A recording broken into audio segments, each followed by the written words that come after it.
Hello everyone, welcome to success with Rai academy.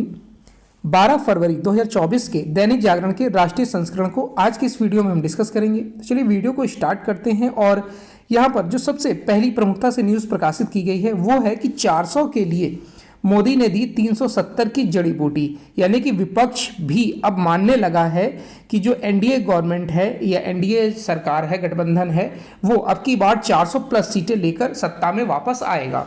प्रधानमंत्री मोदी के जो मध्य प्रदेश का दौरा था झाबुआ का, उसमें उन्होंने जनजातीय सम्मेलन को संबोधित करते हुए ये सारी बातें बोली हैं और कहा कि हमारे लिए जनजातीय समाज वोट बैंक नहीं, देश का गौरव है। कांग्रेस पर भी इन्होंने निशाना साधा है कि 2023 के विधानसभा चुनाव में कांग्रेस की छुट्टी हुई है। 2024 में एक तरीके से लोकसभा के जो चुनाव होंगे उसमें सफाया हो जाएगा। और कहा है कि कांग्रेस को गांव, गरीब और किसान सिर्फ चुनाव के दौरान याद आते हैं और जब सत्ता में रहते हैं तब लूटते हैं और जब सत्ता में नहीं रहते हैं तब इनको याद आती है। एक तरीके से पूरी तरह से इन्होंने कांग्रेस को कोट किया और दम भरा कि जो 2024 के लोकसभा चुनाव हैं उसमें हमारी गवर्नमेंट यानी तीसरा कार्यकाल फिर से आ रहा है। प्रधानमंत्री ने रविवार को सम्मेलन में खरगोन में बनने वाले सूर्य कांति टंटिया मामा भील विश्वविद्यालय सहित 7,550 करोड़ रुपए से अधिक की विकास परियोजनाओं का शिलान्यास और लोकार्पण भी किया। प्रधानमंत्री के शब्दों के तीर अलग अलग दिशाओं में कांग्रेस की ओर ही जाते दिखे। उन्होंने कहा कि मैं आपको कांग्रेस के षड्यंत्र से सावधान करना चाहता हूं। जब वह सत्ता में रहती है तो लूटती है और बाहर होती है तो लड़वाती है। लूट और फूट यही कांग्रेस की ऑक्सीजन है। कांग्रेस को गरीब, गांव और आदिवासी सिर्फ चुनाव के समय ही वोट के लिए याद आते हैं। उन्होंने कहा कि जब मैं यहां आ रहा था तो कहा गया कि मोदी झाबुआ से लोकसभा चुनाव प्रचार की शुरुआत करेंगे, लेकिन मैं तो यहां आभार जताने आया हूं। हमारे लिए जनजातीय समाज वोट बैंक नहीं है, देश का गौरव है। नेक्स्ट न्यूज पर आते हैं। कांग्रेस का किसानों को समर्थन किया, दिल्ली पहुंचकर संघर्ष करने का आह्वान। देखिए, लोकसभा चुनाव की तैयारियों में जुटी कांग्रेस के राष्ट्रीय अध्यक्ष मल्लिकार्जुन खड़गे पंजाब में अपनी पहली रैली में ही किसानों के विरोध को हवा दे गए। उन्होंने किसानों से दिल्ली पहुंचकर संघर्ष करने का आह्वान करते हुए कहा कि कांग्रेस उनके साथ है।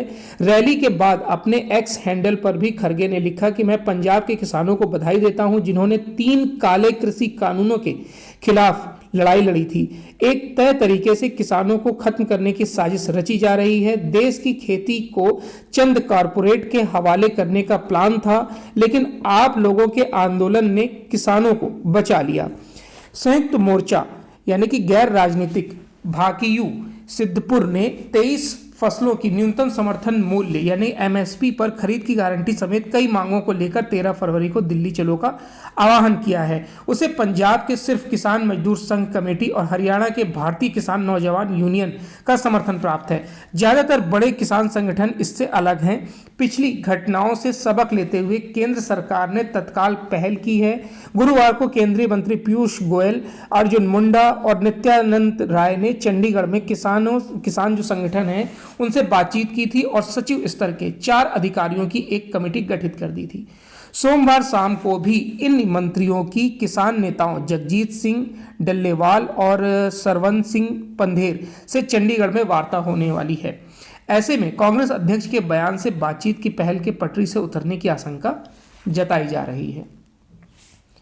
नेक्स्ट न्यूज पर आते हैं। पहली सूची से में किसी केंद्रीय मंत्री का नाम नहीं, नए चेहरों पर जोर दिया गया है। देखिए, राज्यसभा के जो आगामी चुनाव होने वाले हैं उसके लिए भाजपा ने रविवार को यानी कि कल 7 राज्यों से 14 प्रत्याशियों की सूची जारी कर दी है। इसमें नए चेहरों पर जोर दिया गया है। सूची में किसी भी केंद्रीय मंत्री का नाम शामिल नहीं है। उत्तर प्रदेश से सूची में कांग्रेस छोड़कर भाजपा में आए पूर्व केंद्रीय मंत्री RPN सिंह व सुधांशु त्रिवेदी और उत्तर प्रदेश से पार्टी की प्रदेश इकाई के अध्यक्ष महेंद्र भट्ट के नाम शामिल हैं। हरियाणा से पार्टी की प्रदेश इकाई के पूर्व अध्यक्ष सुभाष बराला को भी प्रत्याशी बनाया गया है। पार्टी की दूसरी सूची भी जल्द आने की संभावना जताई जा रही है। पाकिस्तान में सत्ता के लिए चल रही है सौदेबाजी। देखिए, आसिफ जरदारी ने बेटे बिलावल के लिए मांगा प्रधानमंत्री पद। नवाज से मिले QM नेता बोले अभी नहीं हुआ समझौता तो PTI समर्थित निर्दलीय वसीम कादिर PML में शामिल होंगे। देखिए, पाकिस्तान में सरकार बनाने के प्रयासों के बीच रविवार को चुनाव आयोग ने 264 संसदीय सीटों के परिणाम घोषित कर दिए। इमरान खान की पार्टी यानी कि पाकिस्तान तहरीके इंसाफ PTI समर्थित निर्दलीय प्रत्याशियों ने सबसे ज़्यादा 101 सीटें जीती हैं। नवाज शरीफ की पार्टी पाकिस्तान मुस्लिम लीग N ने 75 सीटें जीती हैं। बिलावल भुट्टो जरदारी की पाकिस्तान पीपुल्स पार्टी ने 54 सीटें और भारत से आए लोगों की पार्टी मुत्ताहिदा कौमी मूवमेंट ने 17 सीटें जीती हैं। चुनाव परिणाम घोषित होने से पूर्व शुक्रवार से ही पाकिस्तान में जो संघीय सरकार है बनाने के लिए गतिविधियां तेज हो गई हैं और PTI ने सांसदों के सबसे बड़े समूह के रूप में सरकार बनाने का दावा किया, तो PMLN ने सबसे बड़ी पार्टी के रूप में अपना यह अधिकार जताया, लेकिन बहुमत किसी के पास नहीं है। बहुमत जुटाने के लिए PML नेता व पूर्व प्रधानमंत्री शहबाज शरीफ ने PPP नेता यानी PPP नेता व पूर्व राष्ट्रपति आसिफ अली जरदारी से बात की, तो उन्होंने नई सरकार का प्रधानमंत्री अपने बेटे व पार्टी प्रमुख बिलावल भुट्टो को देने की शर्त रख दी, जबकि PMLN ने नवाज शरीफ को प्रधानमंत्री पद पर समर्थन के बदले में PPP को राष्ट्रपति व नेशनल असेंबली के स्पीकर पद देने का प्रस्ताव रखा है। यानी ये अभी संघर्ष 1-2 दिन और चलता दिख रहा है। चलिए नेक्स्ट न्यूज़ पर आते हैं। अब 30 जून तक जारी रहेगी मौजूदा EV नीति। नई इलेक्ट्रिक वाहन नीति से रेट्रोफिटिंग को किया जाएगा प्रोत्साहित। दिल्ली सरकार की नई इलेक्ट्रिक वाहन यानी कि EV नीति को जमीन पर उतारने में देरी हो रही है। इसे देखते हुए दिल्ली सरकार ने मौजूदा नीति की मियाद 30 जून तक बढ़ाने का फैसला किया है। हालांकि इससे पहले 31 जून तक बढ़ाने पर विचार किया गया था। परिवहन विभाग के सूत्रों ने बताया कि इस बाबत प्रस्ताव कैबिनेट की मंजूरी के लिए भेज दिया गया है। पुरानी EV नीति की अवधि 31 दिसंबर को खत्म हो गई थी। इसके तहत सब्सिडी सहित सभी प्रोत्साहन जारी रहेंगे। नई इलेक्ट्रिक वाहन नीति में वाहनों की उच्च लागत को देखते हुए रेट्रोफिटिंग यानी कि पेट्रोल डीजल वाहन में इलेक्ट्रिक इंजन लगाना को प्रोत्साहित किया जाएगा। परिवहन विभाग के अधिकारियों का कहना है कि EV नीति 2.0 को अभी तैयार किया जा रहा है। नीति के कई अहम पहलुओं पर अभी भी काम चल रहा है। इसके बाद इसे लागू करने की प्रक्रिया में थोड़ा वक्त लगेगा। इस बीच पुरानी नीति को दिए गए विस्तार की समय सीमा भी 31 दिसंबर को खत्म हो गई है। ऐसे में ताज़ा स्थिति को देखते हुए पुरानी नीति को ही फिर से विस्तार दिया जा रहा है। नेक्स्ट न्यूज़ पर आते हैं। 11 दिन बाद फिर से AQI यानी कि एयर क्वालिटी इंडेक्स दिल्ली का ख़राब हो गया है। 300 मतलब 350 के करीब चला गया है, जैसे ग्रेटर नोएडा, गुरुग्राम, इन सब में।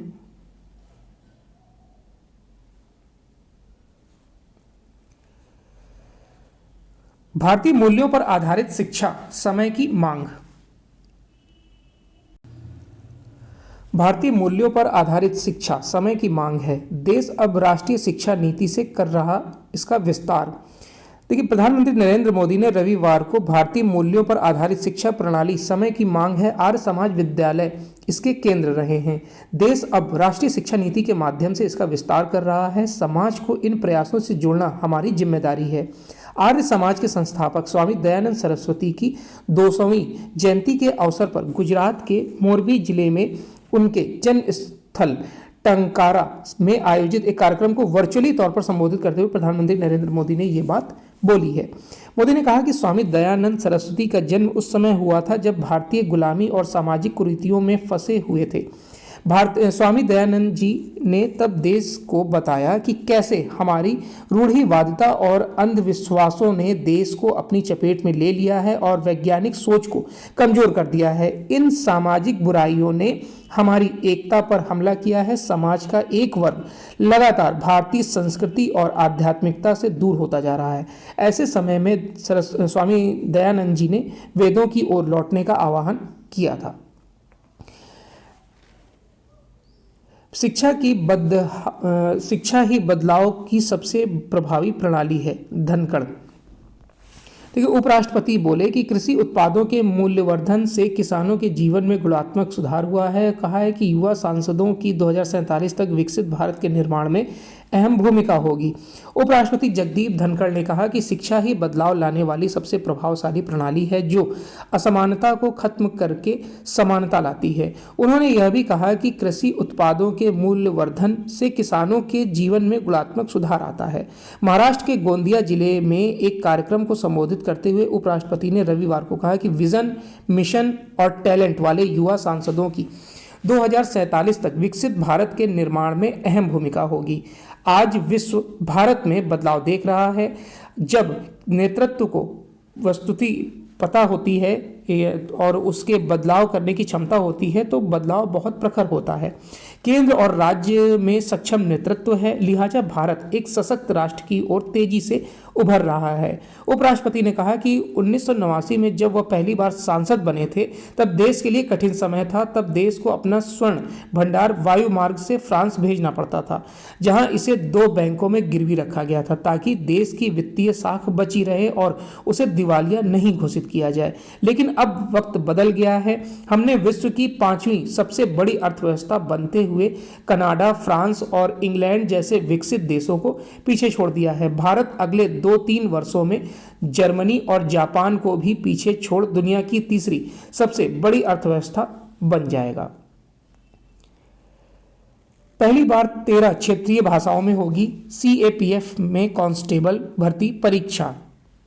केंद्रीय रिजर्व पुलिस बल यानी कि सीआरपीएफ और सीमा सुरक्षा बल बीएसएफ और केंद्रीय औद्योगिक सुरक्षा बल यानी कि सीआईएसएफ जैसे केंद्रीय पुलिस बलों में पहली बार कांस्टेबल भर्ती परीक्षा हिंदी, अंग्रेजी के अलावा 13 क्षेत्रीय भाषाओं में कराई जाएगी। यह परीक्षा 20 फरवरी से 7 मार्च तक आयोजित की जाएगी और देश भर के 128 शहरों में लगभग 48 लाख अभ्यर्थी परीक्षा में शामिल होंगे। प्रधानमंत्री नरेंद्र मोदी और केंद्रीय गृह मंत्री अमित शाह के नेतृत्व में गृह मंत्रालय ने 1 जनवरी 2024 से सीएपीएफ में भर्ती के लिए कांस्टेबल परीक्षा हिंदी और अंग्रेजी के अलावा क्षेत्रीय भाषाओं में कराने का फैसला किया है। इसमें कहा गया है कि यह ऐतिहासिक फैसला केंद्रीय सशस्त्र पुलिस बल में स्थानीय युवाओं की भागीदारी बढ़ाने और क्षेत्रीय भाषाओं को बढ़ावा देने के लिए गृह मंत्री की पहल पर लिया गया है। हिंदी और अंग्रेजी के अलावा अब प्रश्न पत्र असमी, बंगला, गुजराती, मराठी, मलयालम, कन्नड़, तमिल, तेलुगु, उड़िया, उर्दू, पंजाबी, मणिपुरी और कोंकणी भाषाओं में तैयार किया गया है। नेक्स्ट न्यूज़ पर आते हैं। मध्य प्रदेश में विधानसभा सत्र के बाद गांव पहुंचेगी सरकार। इस न्यूज़ को स्किप करेंगे। 1 करोड़ से अधिक आयुष्मान कार्ड जारी करने वाला पहला राज्य बना है असम। देखिए, मुख्यमंत्री हेमंत बिश्वा शर्मा ने रविवार को कहा कि असम देश में 1 करोड़ से अधिक आयुष्मान कार्ड जारी करने वाला पहला राज्य बन गया है। प्रधानमंत्री जन आरोग्य योजना के तहत आयुष्मान भारत से प्रत्येक परिवार को सूचीबद्ध अस्पतालों में प्रति वर्ष 5 लाख रुपए तक का इलाज निःशुल्क मिलता है। एक्स पर जारी एक पोस्ट में शर्मा ने कहा कि असम ने कई कामयाबी हासिल की है। राज्य के प्रधानमंत्री नरेंद्र मोदी के स्वास्थ्य योजनाओं के लक्ष्य को सरकार ने साकार करने के लिए कई पहल की और उनके प्रयासों से ही आज जो असम है वो 1 करोड़ आयुष्मान कार्ड जारी करने वाला राज्य बन गया है। ट्रायल कोर्ट को निचली अदालत कहना बंद करें सुप्रीम कोर्ट ने अपनी रजिस्ट्री से कहा है कि वह ट्रायल कोर्ट को निचली अदालत कहना बंद करे। शीर्ष कोर्ट ने कहा है कि ट्रायल कोर्ट के रिकॉर्ड को भी निचली अदालत का रिकॉर्ड नहीं कहा जाना चाहिए। जस्टिस अभय एस ओका और जस्टिस उज्ज्वल भुइयां की पीठ ने इलाहाबाद हाईकोर्ट के फैसले को चुनौती देने वाली 2 व्यक्तियों की याचिका पर सुनवाई करते हुए यह आदेश पारित किया है। हाईकोर्ट ने 1981 के हत्या के एक मामले में उन्हें दोषी ठहराए जाने और आजीवन कारावास की सजा के खिलाफ उनकी याचिका खारिज कर दी थी। पीठ ने 8 फरवरी को पारित अपने आदेश में कहा कि यह उचित होगा यदि इस न्यायालय की रजिस्ट्री ट्रायल कोर्ट को निचली अदालत के रूप में संदर्भित करना बंद कर दे। ट्रायल कोर्ट के रिकॉर्ड को निचली अदालत का रिकॉर्ड भी नहीं कहा जाना चाहिए, इसके बजाय इसे ट्रायल कोर्ट रिकॉर्ड के रूप में संदर्भित किया जाना चाहिए। विकास पथ पर जम्मू कश्मीर 5 वर्ष में 1.5 गुना हुई जीडीपी। देखिए, अनुच्छेद 370 हटने के बाद जम्मू कश्मीर कई गुना रफ्तार से विकास पथ पर दौड़ रहा है और पिछले 4-5 साल से किए जा रहे सुधारों का असर विकास दर में दिखाई देने का दावा करते हुए उपराज्यपाल मनोज सिन्हा ने कहा कि जम्मू कश्मीर की सकल घरेलू उत्पाद वर्ष 2018-19 में 1.6 लाख करोड़ रुपए थी, अब वो बढ़कर 2.64 लाख करोड़ रुपए हो गई है, यानी जीडीपी लगभग 1.5 गुना बढ़ी है। वर्ष 2024-25 का अंतरिम बजट पिछले वर्ष से 228 करोड़ अधिक है। दिसंबर 2023 तक जीएसटी राजस्व 6,018 करोड़ था, जो 2022-23 की अवधि में 10.6% अधिक रहा है। नेक्स्ट न्यूज है एडिटोरियल पेज से। एडिटोरियल पेज पर पहला आर्टिकल है, सत्य और तथ्य सिद्ध है भारतीय संस्कृति। कुछ तत्वों के दुष्प्रचार के बावजूद वैज्ञानिक साक्ष्य प्राचीन भारतीय सभ्यता संस्कृति को यथार्थ सिद्ध करते रहे हैं। लाक्षागृह के रूप में इसमें ताजा कड़ी जुड़ी है। और ये आर्टिकल लिखा गया है उत्तर प्रदेश विधानसभा के पूर्व अध्यक्ष हृदय नारायण दीक्षित द्वारा। वो ये बता रहे हैं कि भारत प्राचीन राष्ट्र है, सांस्कृतिक दृष्टि से विश्व का पहला राष्ट्र है। ऋग्वेद विश्व मानवता का प्राचीनतम शब्द साक्ष्य है। महाभारत और रामायण दुनिया के प्रतिष्ठित महाकाव्य हैं। दर्शन, विज्ञान और गणित में भी भारत की उल्लेखनीय प्रतिष्ठा है। बावजूद इसके कथित उदारवादी और वामपंथी यहाँ के प्राचीन ज्ञान ग्रंथों को भी कल्पना बताते रहे हैं। अदालत ने बागपत के बरनावा में महाभारत कालीन लाक्षागृह की पहचान की। 1953 यानी कि 1953 में खुदाई के दौरान यहाँ लगभग 4500 वर्ष पुरानी पुरातात्विक महत्व की सामग्री मिली। 1970 में उत्तर प्रदेश वक्फ बोर्ड ने इसे मजार और कब्रिस्तान बताया। हिंदू पक्ष का दावा था कि यह पांडवों का लाक्षागृह है। यही दुर्योधन ने पांडवों को जलाकर मारने की साजिश की थी। लाक्षागृह से जुड़ी सुरंग भी प्राप्त हुई है। पांडव इसी सुरंग से बच निकले थे। यहाँ प्राचीन बर्तन और अन्य साक्ष्य भी मिले हैं। अब महाभारत कालीन विशिष्ट स्थान मिला है। वक्फ बोर्ड हिंदू उपासना केंद्रों और संपत्तियों पर निराधार दावों के लिए कुख्यात है। अक्सर उसने उन स्थानों पर भी दावा किया है जिनका इतिहास देश में इस्लाम के आगमन से भी पुराना है। इसलिए सेना और रेलवे की संपत्ति के बाद देश में सबसे बड़ी भू संपदा वक्फ के पास है। बोर्ड लगभग 10 लाख एकड़ जमीन का मालिक है। भारतीय संस्कृति और सभ्यता विश्वविख्यात है, लेकिन समभ्यू उदारपंथी ऋग्वेद को चरवाहों का गीत बताते रहे हैं।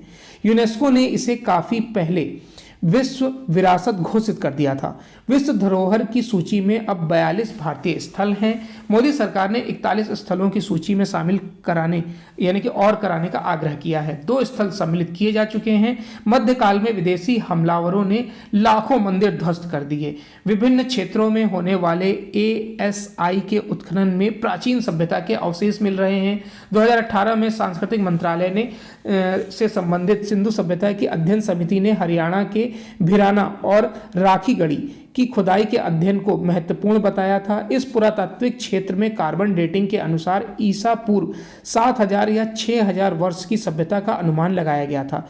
यह अवधि वैदिक काल की सभ्यता से जुड़ी है। कार्बन डेटिंग विश्लेषण को प्राचीन सभ्यता से जोड़कर अध्ययन होना चाहिए।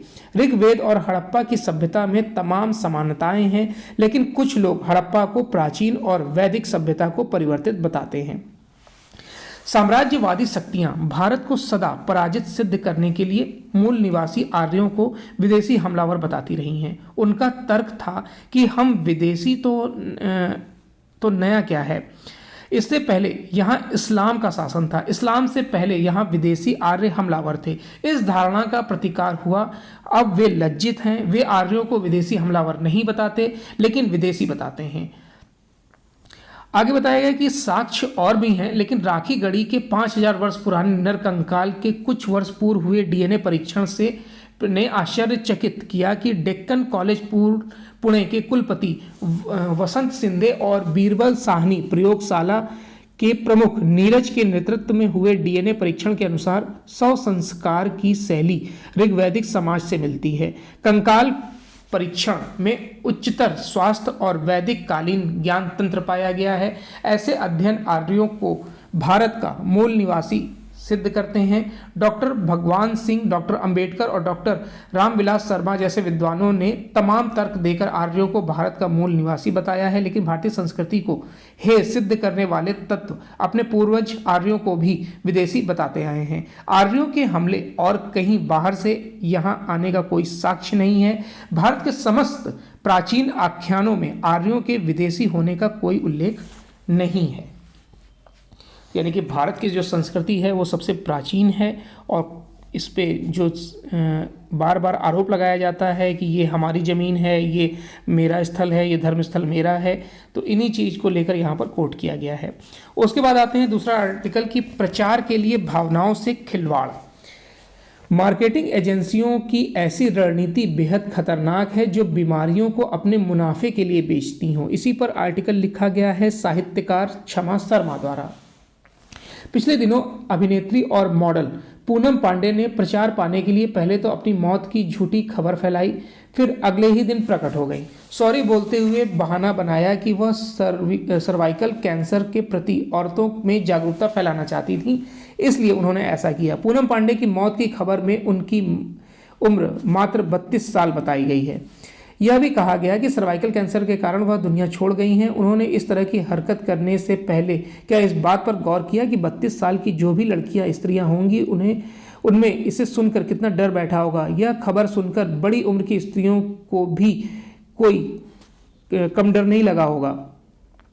कैंसर जैसे रोग कोई हंसी मजाक करने की बात नहीं है। सर्वाइकल कैंसर से अपने देश में हर साल लाखों औरतें मर जाती हैं। जो महिला इस रोग से गुजरती हैं वह और उसके परिवार वाले क्या क्या झेलते हैं। पूनम पांडे ने प्रचार की भूख के लिए इस बात पर कोई ध्यान नहीं दिया। दुखद है कि उन जैसे सेलिब्रिटी को भी कैंसर जैसी गंभीर बीमारी एक बेचने लायक और नाम कमाने लायक चीज लगती है। इससे साफ होता है कि ग्लैमर की दुनिया कितने झूठ पर अपने महल बनाती है। इसके लिए वह तनिक शर्माती भी नहीं है। अभी कुछ दिन पहले इंटरनेट मीडिया पर अमिताभ बच्चन के परिवार में झगड़े की खबरें खूब फैल रही थी। कहा जा रहा था कि अमिताभ बच्चन ने अपना एक बंगला बेटी श्वेता को दे दिया है, जबकि बहू ऐश्वर्या राय नाराज हैं। वह घर छोड़कर चली गई हैं और अभिषेक बच्चन को तलाक देना चाहती हैं, जबकि इन बातों में कोई सच्चाई बाद में साबित नहीं हो सकी। ऐसी खबरें क्यों फैलाई जाती हैं, अभी तक यह सच पता नहीं चल सका है। अब ये सारी बातें पुरानी पड़ चुकी हैं। मार्केटिंग जैसे भस्मासुर को हर वक्त कुछ नया चाहिए, जिससे कि लोगों में खलबली मचाई जा सके और फिल्मों को हिट कराया जा सके। इसलिए अब नई सोच यह चल रही है कि अपनी किसी बीमारी के बारे में बात की जाए, और वह कोई गंभीर बीमारी होनी चाहिए जिससे कि लोग सहानुभूति दिखा सकें। कुछ लोग ऐसा कर भी रहे हैं, जैसा कि पूनम पांडे एग्जाम्पल हैं। कुछ और भी ऐसे करने के प्रयास करेंगे। कुल मिलाकर झूठ बोलकर पैसा बनाया जा रहा है। ये प्रवृत्तियां सिर्फ समाज के लिए ही घातक नहीं है, बल्कि उनके लिए भी घातक हैं जो इस तरह के जाल में फंसते हैं। पूनम पांडे भी इसी का अनुसरण कर रही हैं। पूनम पांडे अगर वास्तव में औरतों की हितैषी हैं तो जागरूकता बढ़ाना चाहिए था। चलिए नेक्स्ट न्यूज़ पर आते हैं। नेक्स्ट पेज है बिजनेस पेज, और इसमें पहली न्यूज़ है कि एसएमई से व्यापार करने में कतराने लगे उद्यमी। देखिए, माइक्रो और स्मॉल इंटरप्राइजेज यानी कि एसएमई को 45 दिन के भीतर भुगतान करने की अनिवार्यता से कारोबारी इन दिनों पंजीकृत एमएसएमई से कारोबार करने से कतराने लगे हैं। इसकी मुख्य वजह है एमएसएमई से खरीदारी करने के बाद अगर कोई एंटरप्राइजेज उन्हें 45 दिनों के भीतर भुगतान नहीं करता है तो खरीदारी की राशि उनकी आय से जुड़ जाएगी और उस पर उन्हें 30% तक का टैक्स देना पड़ सकता है। हालांकि खरीदारी का भुगतान करने के बाद अगले साल के रिटर्न में वे उस राशि को अपने खर्च में दिखाकर टैक्स का रिफंड ले सकते हैं।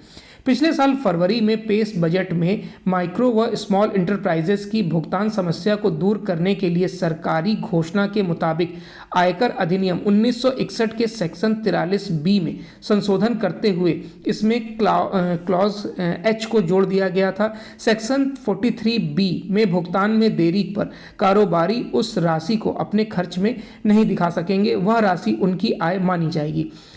टेक्सटाइल सेक्टर के उद्यमियों ने तो पिछले सप्ताह इस नियम को लेकर एमएसएमई मंत्री से मुलाकात भी की थी और इसमें एसएमई से माल खरीदने वालों में सभी एमएसएमई शामिल होते हैं।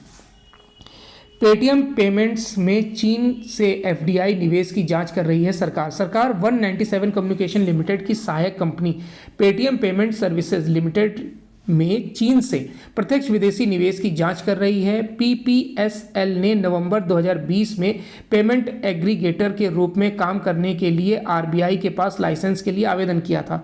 हालांकि केंद्रीय बैंक ने नवंबर 2022 में आवेदन को खारिज कर दिया और कंपनी को इसे फिर से जमा करने के लिए कहा ताकि एफडीआई नियमों के तहत प्रेस नोट 3 का अनुपालन किया जा सके।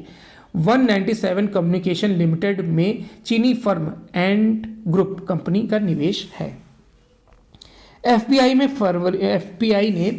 फरवरी में अब तक बॉन्ड बाजार में 15,000 करोड़ रुपए डाले हैं। विदेशी पोर्टफोलियो निवेशक ने इस महीने अब तक देश के ऋण या बॉन्ड बाजार में शुद्ध रूप से 15,093 करोड़ रुपए का निवेश किया है। जेपी मॉर्गन इंडेक्स में भारत सरकार के बॉन्ड को शामिल करने और व्यापक रूप से अर्थव्यवस्था के स्थिर परिदृश्य के चलते निवेश में वृद्धि दिखाई दे रही है।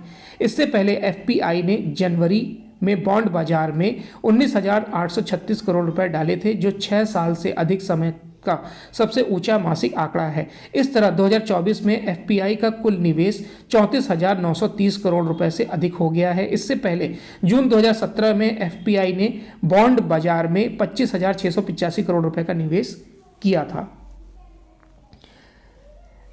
लाल सागर संकट से लागत पर पड़ सकता है कुछ असर।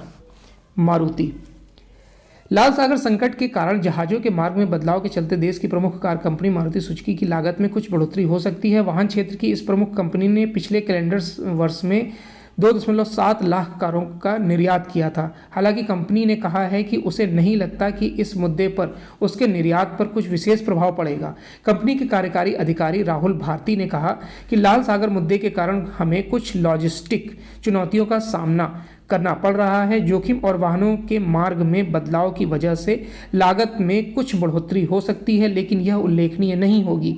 उन्होंने कहा कि माल निर्यात के समय में कुछ बदलाव हो सकता है। इससे जहाज़ों के आने और निर्यात के लिए वाहनों के उठाव व कुछ अनिश्चितता देखने को मिल सकती है। नेक्स्ट पेज है इंटरनेशनल पेज। इसमें इस न्यूज़ को, युद्ध वाली न्यूज़ को हम स्किप करेंगे। मंगल पर 10 लाख लोगों को ले जाना चाहते हैं मस्क। अमेरिकी अरबपति कारोबारी एलन मस्क ने अंतरिक्ष में उद्यम के एक और क्रांतिकारी कदम की घोषणा की है। उन्होंने मानव जाति को पृथ्वी से इतर मंगल ग्रह पर बसाने के लिए कई बड़े दावे किए हैं, जिन्हें अभी तक केवल कल्पना की उड़ान माना जाता था। मस्क का कहना है कि वह एक ऐसी कार्य योजना तैयार कर रहे हैं जिसमें 10 लाख लोगों को पृथ्वी से मंगल ग्रह ले जाया जाएगा। एक दिन ऐसा भी आएगा जब मंगल ग्रह के लिए उड़ान देश के ही एक कोने से दूसरे कोने में विमान जैसे होने लगेंगे। बहुत बड़ी बात बोली है इन्होंने। युद्ध को स्किप करेंगे, आगे बढ़ते हैं।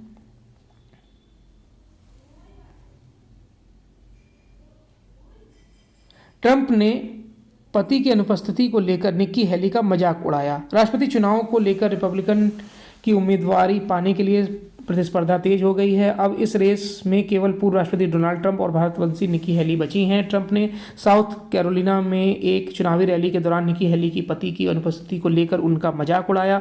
उनसे पूछा कि कहाँ है निक्की हेली के पति। हेली के पति major Michael Haley South Carolina National Guard के एक कमीशन अधिकारी हैं। वह वर्तमान में 218वें मैन्यूवर एनहांसमेंट ब्रिज पर 1 साल की तैनाती पर हैं। चलिए, तो ये आज का। और हाँ, ये जो अंडर 19 विश्व कप था उसमें भारत ऑस्ट्रेलिया से हार गया है और लगातार तीसरी बार फाइनल में हार मिली है भारत को। तो शायद फाइनल फोबिया हो गया है अंडर 19 टीम को। ऑस्ट्रेलिया ने विश्व कप जीत लिया है। ये आज का यानी 12 फरवरी 2024 का दैनिक जागरण का राष्ट्रीय संस्करण था। आई होप आपको वीडियो अच्छा लगा होगा। अगर वीडियो अच्छा लगा हो तो लाइक और शेयर कर दीजिएगा। वीडियो देखने के लिए धन्यवाद।